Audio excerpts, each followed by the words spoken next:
বন্ধু বান্ধৱীসকল মই শ্যামলিমাৰ মোৰ ইউটিউব চেনেললৈ আপোনালোক সকলোকে পুনৰবাৰ স্বাগতম জনাইছোঁ আজি বহুত ৰ'দ দিছে আৰু ইমান ৰ'দ দিছে মানুহ বাহিৰত একো কৰিব মেলিব নোৱাৰা নিচিনা অৱস্থা আছে ৰ'দটোতো লাগে ন ইমান বৰষুণৰ মাজত ৰ'দ দিছে আৰু ভালো লাগিছে হেতু কাৰণে পুৰা কাপোৰ কানি সব ধুই পখালি আজৰি হৈ গলো এতিয়া কালি মই ৰাতি এখন সিনেমা চাইছিলোঁ সিনেমাখনৰ বিষয়ে অকমান আপোনালোকক কওঁ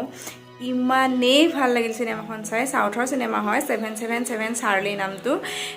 কুকুৰ এটাৰ ওপৰত লৈছে কাহিনীটো ইমানেই ধুনীয়া লাগিলে আমি দুইজনে ৰাতি কান্দি কান্দি চাইছো আপোনালোকে যদি ক'বাত পায় সিনেমাখন চাই মই বহুত ভাল পালো আশা কৰো আপোনালোকেও ভাল পাব সিনেমাখন চাব আপোনালোকে যদি পাৰে আৰু হেৰহে আৰু এইগৰাকী আমাৰ পুৰা শুই আছে গৰম বেছি কাৰেণ্টটো আজি বৰ আমনি কৰিছে নাইকিয়া এতিয়া হেতু কাৰণে তাই পুৰা পকাত শুই আছে বহুত গৰম পাইছে হেতু কাৰণে বিছনাটো নুঠে আৰু এতিয়া গৰম হ'ল যেতিয়া আৰু মই আজি ভাবিছো যে যিখিনি মই আগতে মই খৰিচা অলপমান মই বনাইছিলো এতিয়া খৰিচাখিনি অলপমান শুকুৱাইছো আৰু সেই শুকান খৰিচাখিনিৰ পৰা মই আচাৰ বনাম মই শুকান খৰিচাই আচাৰ বনাও বেলেগ ধৰণে বনাই যদিও নাজানো সেইকাৰণে মই ভাবিলো মই যেতিয়া আচাৰটো বনাম সেইখিনি মই আপোনালোককো দেখুৱাও এতিয়া সোনকালে মই কি কৰিলো ৰাতিপুৱা ৰ'দটো দেখি খৰিচাখিনি মই ৰ'দত দি দিছো আৰু এতিয়া মই সেইখিনি আচাৰ বনাম এতিয়া মানে চাও যদি একো অসুবিধা নহয় কাৰণ কিবা এটা কৰিম বুলি ভাবিলে আলহী তুলহী পা ধৰি বহুত কিবা কিবি হৈ যায় নহয় হেতু কাৰণে এতিয়াই বুলি মই নকওঁ ৰ'দত দি থৈছো যেতিয়া আজি বনাম আৰু বনাম যেতিয়া মই আপোনালোকক আজি দেখামে যেতিয়া নবনাও দিনত হওক ৰাতি হওক যেতিয়াই নবনাও মই আপোনালোকক দেখাম তেতিয়া হলে আপোনালোকে মোৰ লগত মই কেনে ধৰণে খৰিচা আচাৰ বনাও হেতু আপোনালোকে চাব আৰু আপোনালোকে কমেন্টত জনাব কি হয় A few moments later ইমান গৰম যেনে তেনে আজৰি হৈছো এতিয়া গধুলাই হৈ গ'ল কৈছিলেই নহয় কোনবা ওলালেই বাৰু হেবো বাদ দিয়ক মই এখন একদম পুৰা ৰেডি কৰি লৈছো থাম্বনেইলত দিব কাৰণে আৰু অকমান দেখিবলৈটো ভাল হ'ব লাগিব নহয় সেইকাৰণে ধুনীয়াকৈ এখন সজাই লৈছো আৰু এতিয়া মই বনাম আচাৰ খৰিচা আচাৰ আৰু আপোনালোকে এয়া বস্তুখিনিটো লাহে লাহে দেখিছে হলেও মই আপোনালোকক কৈ দিম বাৰু কি বস্তু গোটাইছো আৰু বেছি কথা পাতি নাথাকো বলক আমি পটাপট বনাই আজৰি হৈ লওক খৰিচা আচাৰটো কাৰণে আমি অলপমান শুকান খৰিচা লৈ লৈছো তাৰ লগত আমি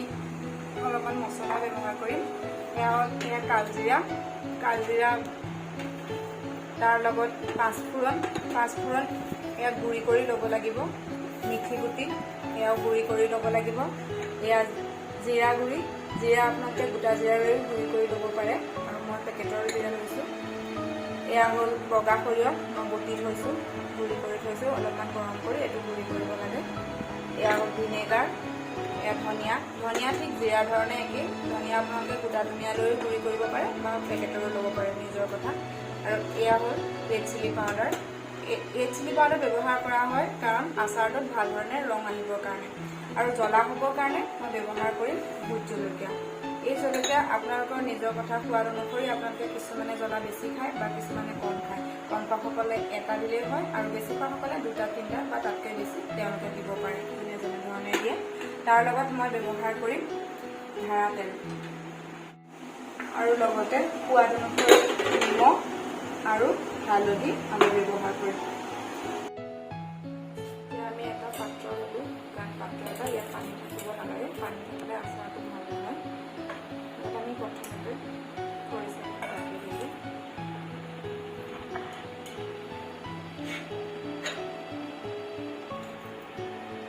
সৰু চামুচেৰে 1 চামুচ কালজিৰা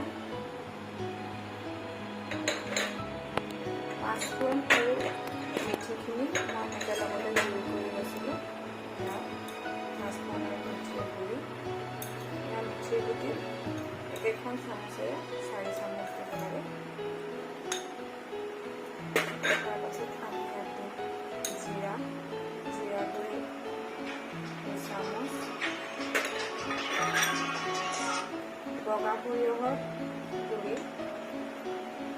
মই ইয়াত 5 চামুচ দিম 5 চামুচ এয়া ধনিয়া গুড়ি 3 চামুচ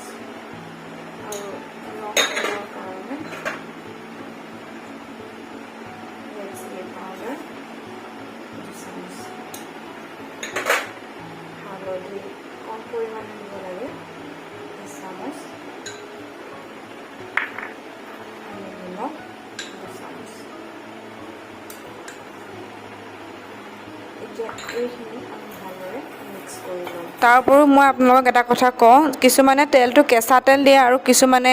গৰম কৰি দিয়ে। মই গৰম কৰি ঠাণ্ডা কৰি এয়া তেল দিছোঁ। গৰম তেল দিলে এটা ভাল হয় কি, যদি আপুনি গৰম তেল দিয়ে তেতিয়া আচাৰখিনি যদি ৰ'দ নাথাকে তেতিয়াও বেয়া হৈ নাযায়, কিন্তু কেঁচা তেল যদি দিয়া হয় তেতিয়া আচাৰখিনি বহুত ৰ'দত দিব লাগে। জলকীয়া দিম। জলকীয়াটো অলপ সৰু সৰু টুকুৰা কৰি দিলে জালটো বেছিকৈ হ'ব। এনেদৰে কাটি মই 3টা জলকীয়া দি দিম। একেবাৰে শেষত ইয়াত ভিনেগাৰ দি মিশ্ৰণটো এতিয়া ধুনীয়াকৈ ইয়াত ঢাকি থৈ দিব লাগিব। ইয়াত 3-4 দিনমান ৰ'দত শুকুৱাই তাৰপিছত ইয়াত আমি বটলত ভৰাম। এতিয়া আমি এনেদৰে ইয়াত